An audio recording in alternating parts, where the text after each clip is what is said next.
உதாரணத்துக்கு இப்போ முதலமைச்சரோட மூவ்மெண்ட் என்ன அப்படின்னா, நீங்கள் ஆர்எஸ் பாரதி கிட்ட ஃபோன் பண்ணி நீங்கள் கேட்குறீங்கன்னு வச்சுக்கோங்களேன், ஆனால் நாளைக்கு சிஎம் வந்து அறிவாலயம் வராரா இல்லை பார்ட்டி ஆஃபீஸ் போகிறாருன்னா ஒரு 50% சொல்லுவார். ஆர்எஸ் பாரதி அவர்களுக்கு தெரியும். டிகேஎஸ் இளங்கோவன் அவருக்கும் ஃபோன் பண்ணி, என்ன சார் இது, என்ன சார் அவர் சாரோட எதுனா எங்கே சார் 2-3 டேஸ் எங்கே இருக்கார் ஷெட்யூல்னு சொல்லுவாங்க. இல்லை அண்ணா அறிவாலயத்துக்கு ஃபோன் பண்ணி ஒரு அமைச்சரோட நம்பர், நான் பத்திரிகையிலேருந்து பேசுகிறேன் அப்படின்னு நீங்கள் நம்பர் கேட்டிங்கன்னா கொடுப்பாங்க.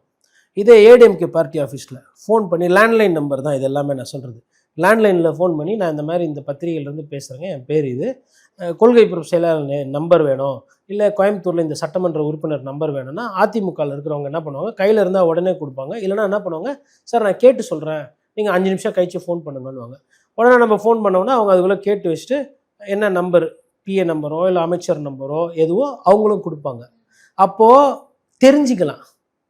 தாவேக்கால இந்த மாதிரி ஒரு சிஸ்டமே இல்லை, எல்லாமே ட்விட்டர் தான்.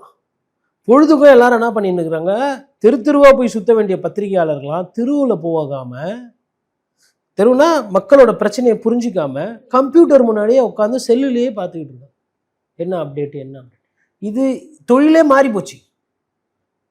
சின்ன பசங்க உட்காந்துக்கிட்டு இந்த ஆன்லைனில் கேம்ஸ் விளையாடுவாங்க, பப்ஜி அது இது அது மாதிரி, அந்த மாதிரி ஆக்கிட்டார்.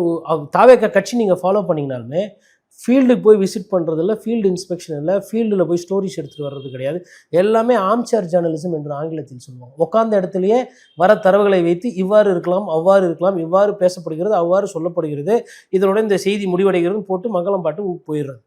அதுக்கு பின்னாடி என்ன, ஏன் இந்த விஷயம் நடக்குது, எதனால் அவர் அங்கே போகிறாரு, போன இடத்துல என்ன ஆச்சு, ஒன்றுமே இல்லை. எல்லாமே அவர் வரும்போது அப்படி பார்க்கணும். இந்த மன்னர்கள்லாம் கடந்த காலத்தில் சொல்லுவாங்க இல்லையா, அந்த தேர் வரும்போது தான் தெரியும், இல்லைனா தெரியாது. அந்த காலத்தில் வந்து புறா ஒண்டி தானே, வேறு எதுவுமே கிடையாது. இதுமாரி நவீனமாக இவர் வந்து அவருக்கு எப்போ தோணுதோ அப்போ போகிறது வர்றது. ஒரு ஒரு ஒரு பிஆர்ஓன்னு யாரும் கிடையாது, ஃபோன் பண்ணி என்ன தகவல் கேட்குறது அப்படின்னு. இது நம்ம பிரச்சனை.